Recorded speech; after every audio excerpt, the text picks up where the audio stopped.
Bayimu udah minum ASI tetapi beratnya nggak naik-naik.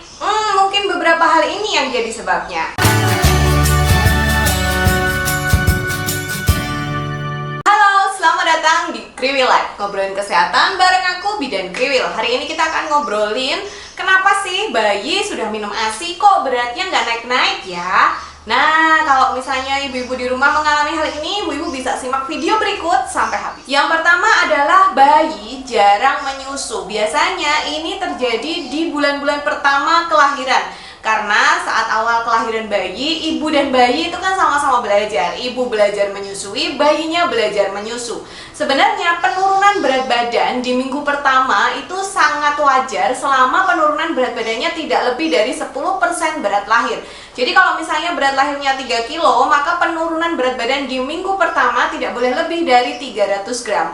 Tetapi semestinya di minggu kedua, ketiga, keempat itu nanti berat badan bayi itu naik lagi gitu. Walaupun di minggu pertama dia turun, harusnya dia naik. Nah, kadang-kadang karena bayi frekuensi menyusunya kurang, maka kenaikan berat badannya itu kurang atau malah sama sekali tidak naik. Nah, itu harus diwaspadai. Jadi, di bulan pertama kelahiran bayi itu kadang-kadang dia belum mengenal konsep lapar kenyang. Dia dulu di perut itu kan terbiasa tidur aja, rebahan aja. Dia udah dapat nutrisi dari plasenta, tetapi ketika dia lahir, ketika dia lapar, dia harus menyusu. Nah, kadang-kadang ibu baru itu karena baru belajar juga ketika anaknya tidur mau bangunin kasihan. Padahal di awal kelahiran usahakan bayi menyusu setiap 2-3 jam sekali atau 6-8 kali setiap hari gitu. Jadi memang ketika bayinya tidur itu dibangunkan. Karena jangan-jangan nih dia itu tidur terus karena sebenarnya dia lemes. Ya mirip kayak kalau kita puasa ya atau kita belum sarapan itu kan rasanya lemes, ngantuk gitu ya. Nah, jangan-jangan ini bayi tidur terus bukan karena terus kita wah bayi kok anteng nih, gak pernah bangun, gak pernah nangis gitu. Jangan-jangan dia tidur terus karena dia lemah kekurangan cairan. Maka dari itu usahakan untuk menyusui sesering mungkin ya. Yang selanjutnya adalah durasi menyusu yang terlalu singkat. Jadi kalau tadi kita ngomongin frekuensi, sekarang kita ngomongin durasi. Jadi minimal bayi menyusu itu selama 10-15 menit. Selain supaya bayi memperoleh ASI yang cukup, dalam rentang waktu itu harapannya bayi tidak hanya mendapatkan formik tetapi juga Heimlich. Bagi yang belum tahu soal formik dan Heimlich, aku sudah pernah bikin videonya, dimana intinya Heimlich itu adalah bagian ASI yang dia kayak akan lemak. Tetapi dia seperti namanya Heimlich, dia tuh tersembunyi di dalam. Jadi kalau kita menyusui, yang pertama keluar itu formiknya dulu, baru setelah itu Heimlich. Nah, kalau durasi menyusu kita terlalu singkat, anak itu hanya akan dapat formik aja, Heimlich-nya kurang. Ketidakseimbangan formik dan Heimlich ini nanti bisa ngaruh ke BAB, dan juga kalau bayinya kekurangan si Heimlich ini, nanti kenaikan berat badannya pun tidak akan terlalu tinggi atau bisa jadi stuck. Yang selanjutnya adalah karena posisi dan pelekatan menyusu yang kurang benar gitu. Posisi menyusu yang tidak nyaman atau tidak benar itu akan membuat bayi kesulitan menyusu sehingga dia tidak mendapatkan ASI yang cukup walaupun frekuensi dan durasinya itu terpenuhi. Gitu. Pelekatan juga seperti itu. Pelekatan yang kurang benar selain menyebabkan masalah seperti mastitis, puting lecet, juga bisa menyebabkan bayi ini nyusu tapi dia nggak dapat ASI. Jadi kalau dipikir udah kok saya udah nyusuin setiap 2-3 jam sekali, sudah menyusui selama 10-15 menit.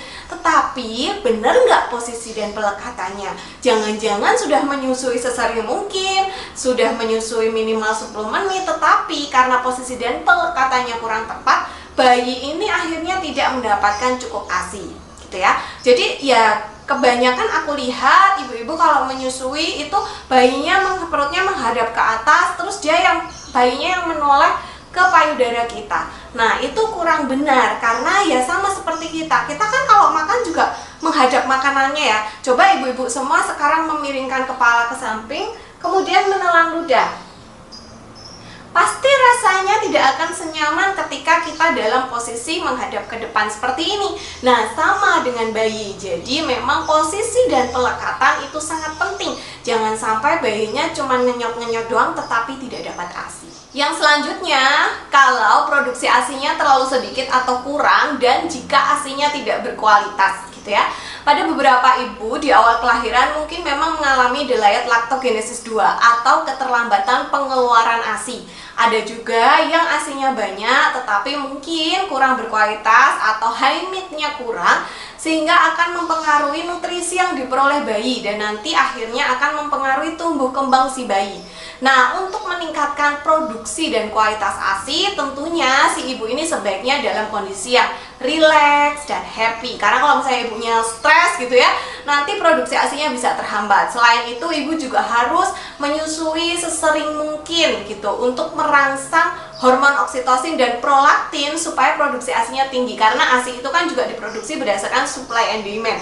Semakin banyak permintaan, maka produksinya pun akan naik. Dan sebaliknya, kalau kita jarang menyusuinya sebentar-bentar, tentu aja produksi ASINya pun juga tidak akan tinggi. Ibu juga bisa melakukan pijat laktasi, pastikan istirahatnya cukup. Jangan-jangan nanti ibunya kurang tidur gitu ya, udah gitu stres gitu, akhirnya ASINya jadi berkurang. Dan pastikan juga ibu mengkonsumsi makanan yang bernutrisi supaya kualitas ASINya juga bagus. Ibu juga boleh menggunakan booster ASI atau makanan-makanan yang dipercaya bisa meningkatkan kualitas dan produksi ASI. Salah satunya adalah produk dari Torbangun. Nah, produk dari Torbangun Herb ini sangat bervariasi ya. Ada ASI Up, yaitu suplemen herbal ekstrak Torbangun, Torti, teh celup daun Torbangun, Momon Mix, susu almond serbuk dengan ekstrak Torbangun, Lacto Cookies, cookies dengan ekstrak Torbangun, dan juga Mommy Shake, minuman shake dengan ekstrak Torbangun. Torbangun sendiri merupakan tanaman lokal Indonesia yang telah digunakan secara turun-temurun sebagai stimulan ASI.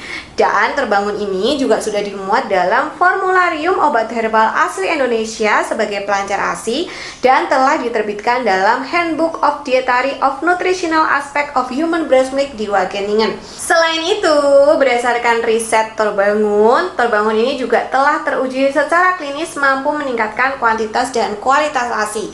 Rata-rata kenaikan volume ASI adalah 65% untuk ibu yang mengkonsumsi Torbangun. Ini lebih tinggi dibandingkan dengan ibu yang mengkonsumsi kapsul Fenugreek yang hanya menaikkan ASI sebanyak 20% saja. Selain itu, efek konsumsi daun Torbangun juga dapat membantu pertumbuhan bayi dan menurunkan angka kesakitan bayi. Kok bisa seperti itu? Bisa saja karena Torbangun ini dapat membantu mengaktifkan hormon prolaktin dan oksitosin. By the way, aku sekarang mau bikin Momon Milk Premium, yaitu susu almond serbuk dengan 4 kali ekstrak Torbangun.